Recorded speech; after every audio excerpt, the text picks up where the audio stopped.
ఇక సరిగ్గా 10 రోజుల క్రితం రాజస్థాన్ లో ఓ ట్రావెల్స్ బస్సు దగ్ధమైంది. అంతకుముందు ఇతర రాష్ట్రాల్లో పలు ప్రమాదాలు సంభవించాయి.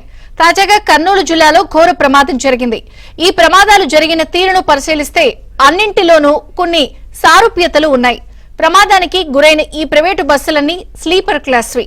ఇందులో కొన్ని BS6 వాహనాలున్నాయి. ఈ ప్రమాదాలన్నీ రాత్రి వేళ, అందులోనూ తెల్లవారుజామున జరిగాయి. బస్సులు దగ్ధం కావడంతో ప్రాణ నష్టం ఎక్కువగా జరిగింది.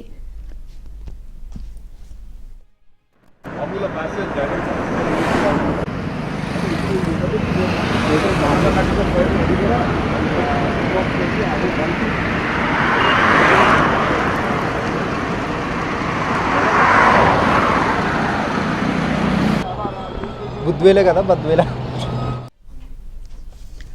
ఏపీకి చెందిన ప్రైవేటు బస్సు ఆపరేటర్లు అధిక శాతం ఈశాన్య రాష్ట్రాల్లో రిజిస్ట్రేషన్లు చేయిస్తున్నారు. అరుణాచల్ ప్రదేశ్, నాగాలాండ్ తో పాటు డామన్ అండ్ డయ్యూ వైపు వెళ్తున్నారు.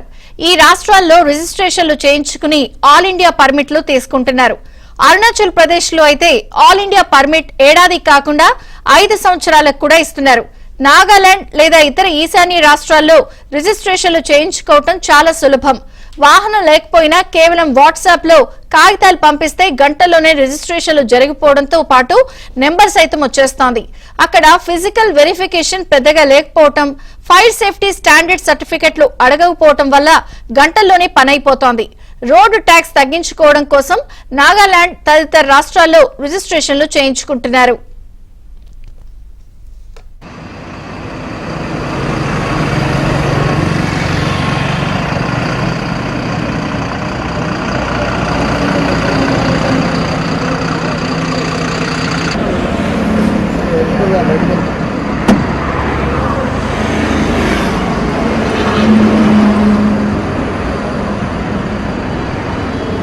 ఆటోమేటిక్ లాగా కాకుండా మాన్యువల్ ఓపెనింగ్ ఉంది.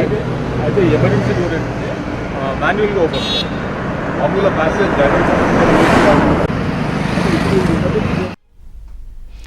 ఇక ఏపీలో రిజిస్ట్రేషన్ల నిబంధనలు కఠినంగా అమలవుతున్నాయి. దక్షిణాది రాష్ట్రాల్లో ప్రభుత్వాలకు రవాణా ఆదాయం వేల కోట్లలో ఉంటోంది. ఉత్తరాదిలో తక్కువగా ఉండగా ఈశాన్యంలో మరీ తక్కువ. ఏపీలో ఒక బస్సు ఏడాది పాటు రోడ్లపై తిప్పాలంటే 3 నెలలకు 1.64 లక్షల రవాణా శాఖకు ఆపరేటర్ చెల్లించాలి. అదే ఈశాన్య రాష్ట్రాలైతే ఏడాదికి ఒకసారి 50,000 చెల్లిస్తే సరిపోతుంది. ట్రావెల్ ఆపరేటర్లు ఈ అవకాశాన్ని తమకు అనుకూలంగా మలుచుకుంటున్నారు. తక్కువ ఫీజులున్న ఈశాన్య రాష్ట్రాల్లో రిజిస్ట్రేషన్లు చేయించుకుని ఎక్కువ ప్రయాణ ఛార్జీలు భరించే శక్తి ఉన్న దక్షిణాది రాష్ట్రాల్లో బస్సులు నడుపుతూ భారీ లాభాలు ఆర్జిస్తున్నారు.